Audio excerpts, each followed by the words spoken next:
ஆண்டவராகிய இயேசு கிறிஸ்துவின் நாமத்திலே உங்களுக்கு கிருபையும் சமாதானமும் உண்டாவதாக.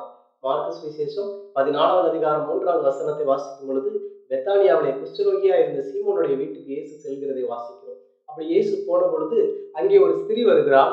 அவள் தன்னுடைய கையிலே நலதம் என்கிறதான ஒரு தைலத்தை கொண்டு வந்து இயேசுடைய பாதத்திலே ஊற்றுகிறாள். இதை கவனித்த சீசர்கள் சொல்லுகிறார்கள், இதை விற்று தரித்திரருக்கு கொடுத்திருக்கலாமே, இதை வீணாய் விரயமாய் செலவு செய்கிறாளே என்று சொல்லி.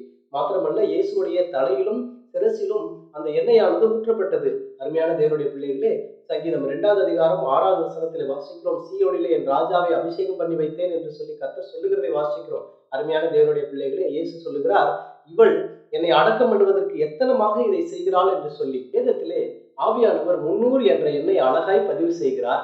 300 என்ற எண் ஒரு ஜெய கம்பீரத்தின் எண்ணாகும். பிரியமானவர்களே, பாருங்கள், ஏனோக்கு 300 வருடம் அவன் தேவனோடு நடந்தான், சஞ்சரித்தான் என்று இருக்கிறது.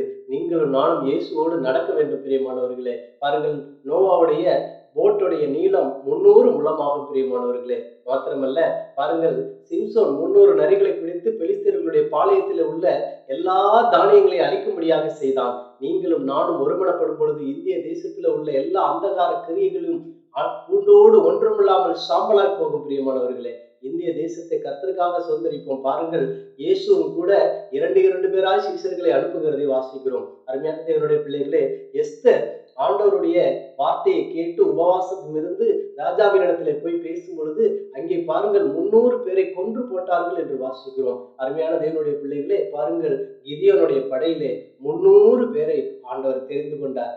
கொஞ்சத்தை கொண்டாயிலும் சரி, அதிகத்தை கொண்டாயிலும் சரி, ரட்சிக்கிறதுக்கு கர்த்தருக்கு லேசான காரியம். பிரியமானவர்களே, பாருங்கள், ராஜாவாகிய சாலமோன் பொன்னாலான தகட்டை, அந்த பொன்னாலான கேடகங்களை பாருங்கள், 300 கேடகங்களை அவன் செய்தான் என்று இருக்கிறது. நலத தைலம் என்றால் அதற்கு பயன்படுத்தப்படுகிற கிரேக்க வார்த்தையானது ஸ்பைக் நாட் என்பதாகும். ஸ்பைக் நாட் என்றால் ஃப்ரம் இந்தியா, இந்தியாவில் உள்ள ஒரு வகையான செடியின் வேரில் இருந்து தயாரிக்கப்படுகிறது. பாருங்கள், அந்த காலகட்டத்திலே அரேபியர்கள் வாணிபத்தின் நிமித்தமாக செல்லும் பொழுது இந்த தைலமானது நம் அருமை ஆண்டவருடைய பாதங்களுக்கு போய் சேரும்படியாக இந்தியாவிலிருந்து சென்றிருக்கிறது.